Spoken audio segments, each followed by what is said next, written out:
Hey guys, this is me, Abhi Dwivedi, and you are listening to Extended Reality Developers of India community. And the show name is XR Podcast. Today, we are joining with Gayatri Parameswaran, who's a virtual reality journalist, a documentary maker, and she has covered stories all over 25 countries around the world. So let's welcome Gayatri on our show. So, yes, Gayatri, now people can see you. Hi, thanks, Abhi, for having me on the show. Hi, Yeah, Gayatri. thanks. I'm really excited about this. So as you can see, Gayatri is into virtual reality. Gayatri is also doing virtual reality journalism. So her main role in virtual reality is journalist. So and Gayatri also know about photogrammetry and all those kind of technology. She's using that in her work. And yeah, Gayatri. So let's start the show. Let's introduce you to the audience. We'd love to know about your work. Yeah. So, thanks once again for having me. My background, as you said rightly, Abhi, is in journalism. And so basically, I specialized in war and conflict journalism. So a lot of my work over the last 8 to 10 years has focused on human rights and conflict as well as social justice. In the last few years, I'm also focusing on the climate crisis. Virtual reality actually, so I started my career as a print journalist, so working a lot with text, and then gradually moved to radio because an opportunity came along, and I used to be a radio correspondent for the Dutch public broadcaster, and then moved to become a freelance journalist working with videos, multimedia, and then gradually moving towards documentary storytelling. And it was by chance that I stumbled upon virtual reality because of a mentor called Mark Atkin. I was working on a documentary about global child labor. And at the onset, it was supposed to be a documentary that was going to use a lot of data and data journalism. And during many conversations and during the process of making this work, Mark, who's my mentor, he told me, why don't you try out virtual reality? And this was 2014 or 2015, I think. And I said, what is that? And that's when, that's the first time I then ordered a pair of glasses and tried out some of the content that was available back then. And since then, there has been kind of no looking back. I was completely blown away by the possibility of what virtual reality could do to journalism and to documentary storytelling. I find it really powerful to take my users and audiences to the places that I am able to go to. And that I find sometimes I feel like I have a privilege being a journalist to go and witness a lot of events as well as a lot of places that a lot of other people do not have access to. And although I can write the most immersive text, with virtual reality, I think it just is a plug and play mechanism where you put the headset on someone and you can transport them to the place where you've filmed or where you've done photogrammetry or where you've gotten the material. So because of this kind of immense power of the medium, I started experimenting with it, and it's been 4 years now, 4 to 5 years that I've been busy, and it's also busy with virtual reality and augmented reality. And it seems like what's also fascinating is that with every piece of work, every project, there is a very steep learning curve because the technology is changing at a very high speed. So you really need to keep catching up with it, and that's also something that's really exciting. Amazing. So you have your company, which is in journalism. It's known as Now Here Media, and it's more about virtual reality journalism. So let's talk about Now Here Media and what kind of content it makes, what kind of public it audio addresses. Let's talk about that. Yeah. So Now Your Media, Now Your Media was established back in 2014, but since 2017, we are primarily focusing only on virtual and augmented reality experiences. So I co-founded the studio together with my partner Felix Gatker, and for us, so we had been collaborating on journalism, working together as freelancers since 2011, 2012. And I think for us, it's really important to build bridges between different parts of the world. And we found that virtual reality was a really good medium to do that, especially because of what I spoke about presence earlier. If you wear a headset, a lot of research has shown that when people use virtual reality, they tend to see themselves in that place, and they tend to save or store the memories or the visions that they have in a virtual reality experience as an experience and not only as a memory. And I think that opens up a bunch of possibilities for storytellers and journalists like myself. So with keeping that as a mission, in terms of like trying to get audiences closer to the heart of the story, and therefore be able to build a better, deeper understanding of the topic and the issues that we are working on, and possibly even to drive empathy. We started the studio, and since 2017, we worked on a bunch of different experiences and documentaries.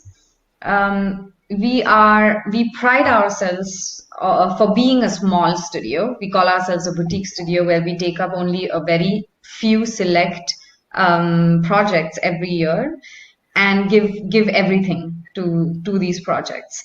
And since we are a small studio, we also cannot mass produce content. So we basically, since 2017, we started out working on 360 videos, and one of the first 360 video was actually done in India, called Is This Love? It's called Kya Yahi Pyar Hai, and it was together in partnership with a non-profit in India that works against intimate partner violence, called Love Matters India. And in the experience, you wear the headset and you are in the shoes of a woman, a young Indian woman who is experiencing control and abuse in her relationship. So the goal of the video was to let audiences understand where is the line between love and control, because a lot of the times as you might know, youngsters in India our research showed that youngsters in India have difficulties knowing where is the line, where to stop with love, like where does love end and where does control start. Exactly. We spoke to youngsters who said, my boyfriend texts me 50 times a day, but he's just worried about me and he wants to know where I am. So in order to address this issue, we created this virtual reality experience in which you go through several scenarios in a relationship. And in this relationship, you are in the shoes of this woman, and her partner is controlling and in the end turns abusive. So through these different scenarios, we are trying to educate our audiences in how can you understand when control and when love turns into control and when it ultimately ends up at abuse. That was a very successful project because we were able to show it as an installation at 3 Delhi metro stations for 10 days, for a period of 10 days. And over 5,000 people saw this work. And we did some surveys with our audiences and users, and we measured that there was a change in awareness before people saw the piece and after they saw the piece about what they considered control. So that was one of the first projects, a fairly kind of simple 360 video that we started with. And another project I want to mention is Home After War, which we did last year, 2018. that was produced in 2018. And this is a story from Iraq. And both Felix and I, we have a background in conflict journalism. So it was something that was right up our alley. This project was created as part of the Oculus VR for Good Creators Lab, and together again with a nonprofit that's based in Geneva called the Geneva International Center for Humanitarian Demining. And having been in Iraq and Syria previously, we had been quite closely following what's going on there. And one of the things our research showed was that there was a very what's happening in Iraq, what was happening in Iraq now and the region is that there are a lot of improvised explosive devices that have been left behind after ISIS has left, is no longer in control. So the active fighting is kind of over, but cities and homes and neighborhoods and villages are not safe for refugees or internally displaced people to return to.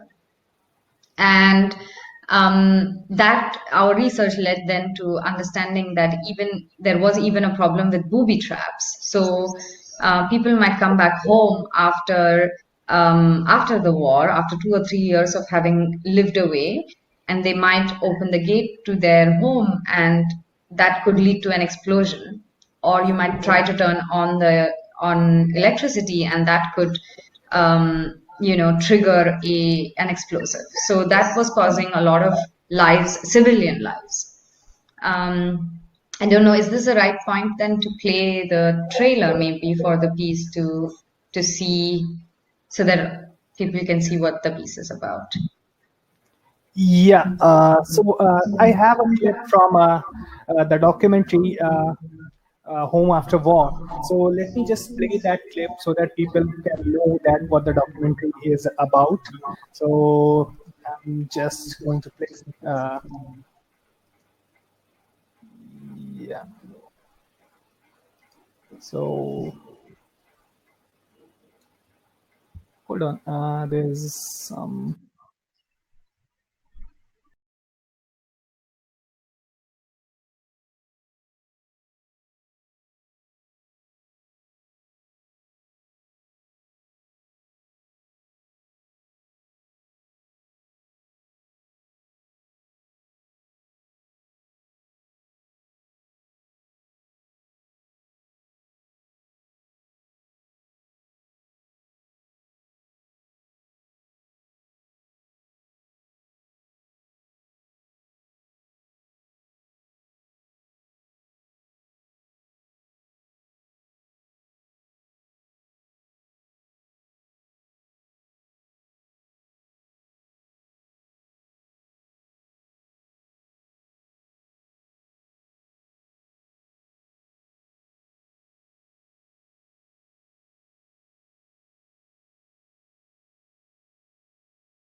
So this was the trailer of Home After War, and we can see the destructions in Syria, and we can see how a complete home there, and the home was constructed by photogrammetry tricks, and it takes a lot of efforts to create that, I understand.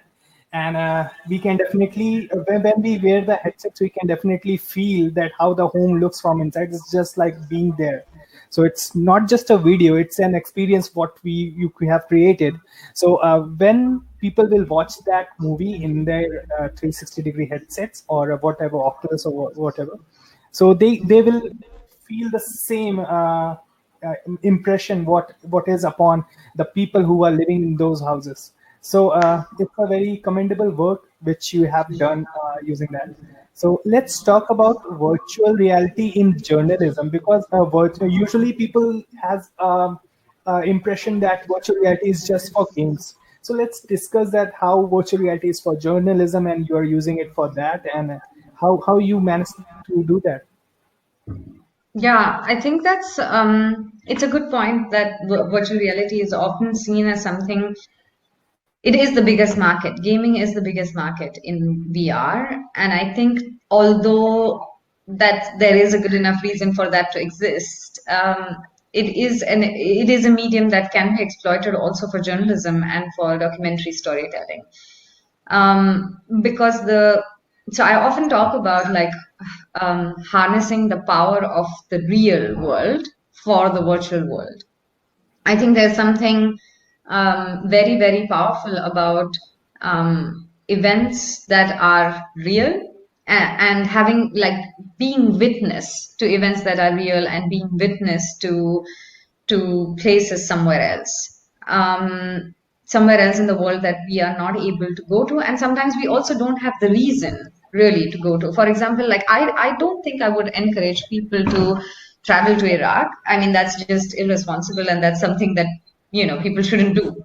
But that doesn't take away the reason or take away the fact that you can actually viscerally be somewhere and be able to see how things are, and what the situation is somewhere. And to be honest, as a species, we form our identities with the stories that we tell each other. Like our histories are basically stories. Our cultures are stories. A lot of the systems that we believe in today are stories that we tell each other and that we believe in. That's something, Yuval Noah Harari says, that Homo sapiens as a species have a speciality of storytelling. And there are many, over the evolution of our species, we've started out sitting in front of the fire and, telling stories to each other and telling, legends and myths, and we've passed that on over generations. And there has been, at the heart of all of it is also immersion, I feel. Like a good story is always that sucks you in, it's something that takes you on a journey. So I really believe that a really good book can be immersive and a really good radio show can be immersive. I think with virtual reality, what we have is a possibility to really not give our audiences an option of not being immersive, in the sense that it's physically immersive. The pure virtue of having to be in a world that's purely virtual and being disconnected from your physical world, at least as far as your vision and your physicality is concerned, is something that's phenomenal. I also think that now, to tie that together with journalism, is that I think as a journalist, I was taught in my journalism training that it's all about facts, objectivity, and it's all about telling numbers of what is happening. But I think sometimes that's not enough to inform people. A very clear example, for instance, is the climate crisis. There is enough evidence that shows that we need to stop the way we are living and change the way we are doing things in order to combat climate change, or to even get one step further. And scientists have been relaying facts for 30 to 40 years now.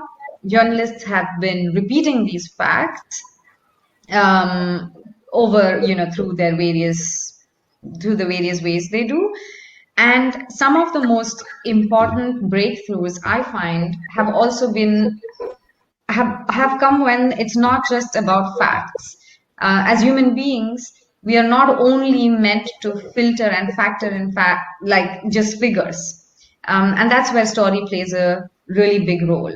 So combining that, the idea of immersion and storytelling, as well as the role of journalism in kind of moving society in a direction that's desirable, I think that's kind of a match that's made to happen.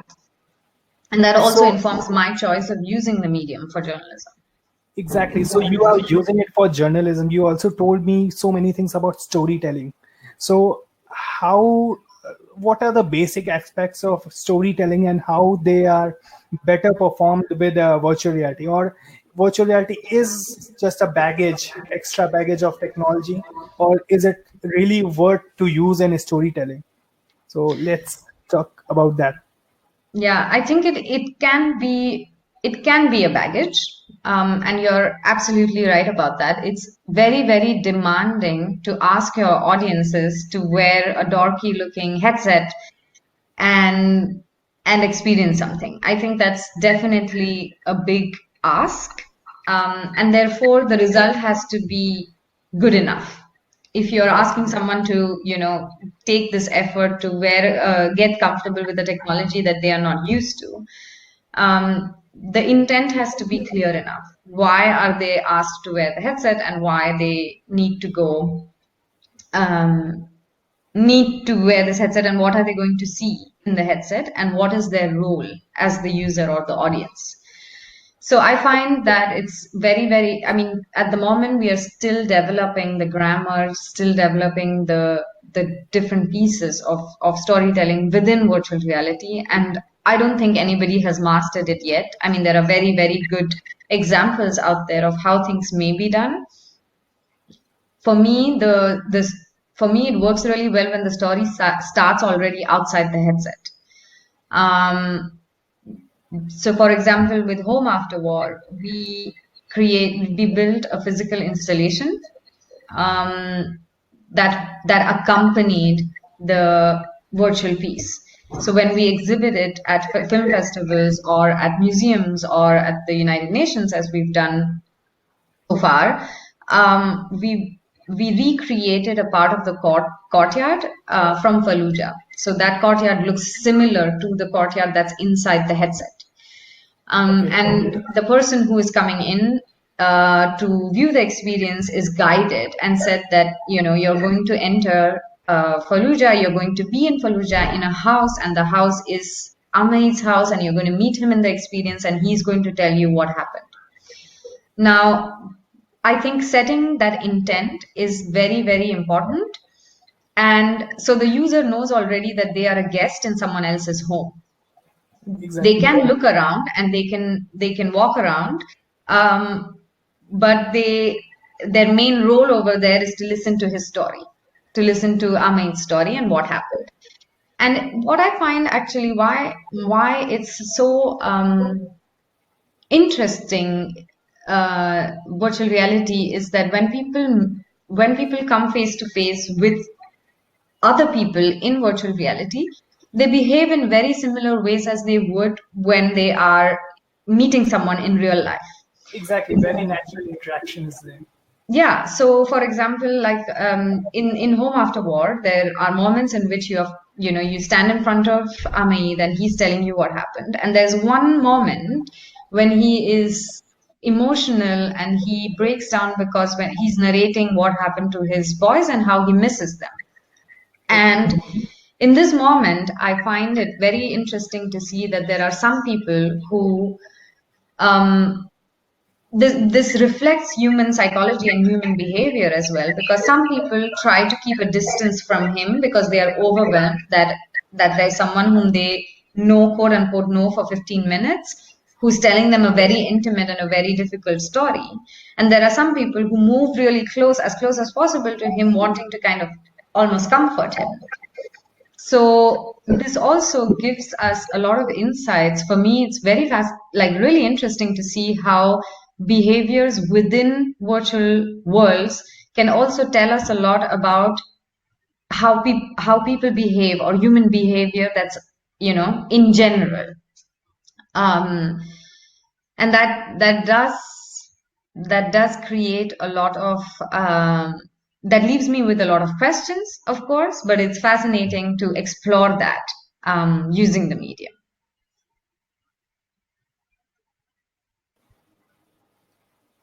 Yeah, Gayatri, can you know? Yes. Okay, so we talked about your experiences there. So is there any special, any memorable moment from the story which you would like to share with us? From Home After War? Yep. Okay. So it seems a very intense, very interesting stories. There are so many stories. There are so many. I mean, it's Syria. There are so many checkings. There are so many restrictions. So how do you face all these situations, and what are the most memorable things? Yeah, I mean there are a lot of memorable moments, and the piece, just to say, it's not in Syria, it's in Iraq, in Fallujah. It takes place in Fallujah in Iraq, and so I remember this one moment actually, which was a really intense moment for the entire team. So we had, so just to give you a background of the kind of production issues that go together with doing a piece like Home After War. So we were staying in a hotel in Baghdad, and we had to travel to Fallujah every day because our protagonist and where we were doing our research was in Fallujah, which is only about 75 kilometers away. But in between Baghdad and Fallujah is one of the toughest checkpoints in the country. And in order to clear this checkpoint with all the equipment that we had, was taking a lot of time every day. So we would spend almost 3 hours one way at the checkpoint, which meant that if you spend 6 hours a day at a checkpoint, your production time is really, very, very limited. Exactly. And that posed a lot of challenges in the first place. And we had two army convoys that were going with us everywhere, wherever we went in Fallujah, which was good in one way that gave us, of course, security, that would make sure that we can clear the checkpoints that came later easier. No one would stop us. But in a country like Iraq, which has had, a lot of distress, a lot of lack of security and war over the last many decades, moving with the army is not always the best choice when you enter a community, because the alliances are different. So that would also, we had to be careful with like trying to tell the army, hey, can you, when we enter this neighborhood, can you just stay at this point, and then we can do our research on our own. So we had to negotiate on many different levels. But one thing that became very clear for me after this one event was that this is a country that is kind of ripped apart by war, and everyone, has lost a near or a near dear one. And I want to just go back to this moment where we were actually setting up. So basically, the interviews happened in Amaid's home, because we didn't want to take him out of his context and take him to a studio somewhere in Baghdad or Fallujah. So we set up a studio kind of in his house, and during this moment we were doing an interview. So as it is with interviewing people who have been through trauma, is that you have to be careful not to dig into it too long. So what we decided together with Amit is that we would do one interview at a stretch and record that. And this interview took 2 to 3 hours. And the rest of the time we were speaking to him, of course, and finding information and connecting with him. But the filmed interview lasted only 3 hours. And there was this one moment in which, when he talks about his son's accident, he breaks down and he starts, crying. He's trying really hard to keep his composure, but he breaks down. And that is the moment when the entire crew, like we had a local Iraqi crew of, the sound recordist, our local producer, there was the second camera person, all of them broke down at that moment, including the captain of the army, who was also in the same space as where we were filming. And later on, we asked, on the way back to Baghdad in the car that day, I asked our local producer, Swadat, hey, Swadat, it was a really intense moment, and everyone on the team could kind of feel that. And she said, yeah, that's because everybody knows what it is to lose someone close to you. So everyone, there's just so much empathy for that that's something that is really terrible about living in a place that's ridden by war. Exactly, Gayatri. It's very devastating to hear about, and the wars are devastating at the first place. And hearing about someone who is been for wars for so long, for decades, it's definitely a different kind of moment and experience, and it's very heartwarming. So we can also, I can also share that even I get caught on airports some of the time because of the equipments I carry with me. So it happens. You have to stop on the security checks, and it will happen for like next 10 years, maybe. So Gayatri, there are so many people, and I started community because I want to teach people how to come in extended reality and how to adopt extended reality in their own field of work. Like you do journalism and you adopted extended reality, virtual reality in your field of work. So there are so many people who want to adopt the extended reality, virtual reality. And in general, what is your hack? What Gayatri wants to tell everyone that there are so many people who wants to come in journalism. So how do you want to guide them? What is your way of suggesting? Give them a suggestion. Mm-hmm. Mm-hmm. I think it can. I mean, the first thing is that technology can be intimidating, right? Like Exactly. if you're not coding, if you're not programming, if you've never worked in a game engine, if you've never worked in any of the things that are required to make things work technically, it can be intimidating. But I would encourage people to take that step because learning that is very, very rewarding. It's not always about succeeding in something, but it's always about figuring out a way. Um, Secondly, I think in when you're employing technology, it's a lot about interdisciplinary work. So when we are developing a story, when we are working on documentaries, it's not only about, so we sit together in different teams. So our developers, creative technologists are very much a part of the creative process of working on the story. Because in when you're using extended reality technologies, the interactions become a part of storytelling. They are as important as the story itself. So it's really about figuring out in teams, working in teams, how to best go about exploring this field. So yeah, the first piece of advice would be to not be scared of learning, to be brave, Yes. to take the courage to take the first steps, and also to enjoy the process of learning and not be let down by it. And secondly, to find teams, to work in teams that are going to bring out the best in the project. Of course, one person can't do everything, and if your background is in doing in writing scripts, then it's great for you to learn how interactions work, but I can understand that that's not going to be something that you're going to spend your career doing. So finding alliances, finding people around who can make that happen is very much important, and respecting their contribution in the process is also very, very important.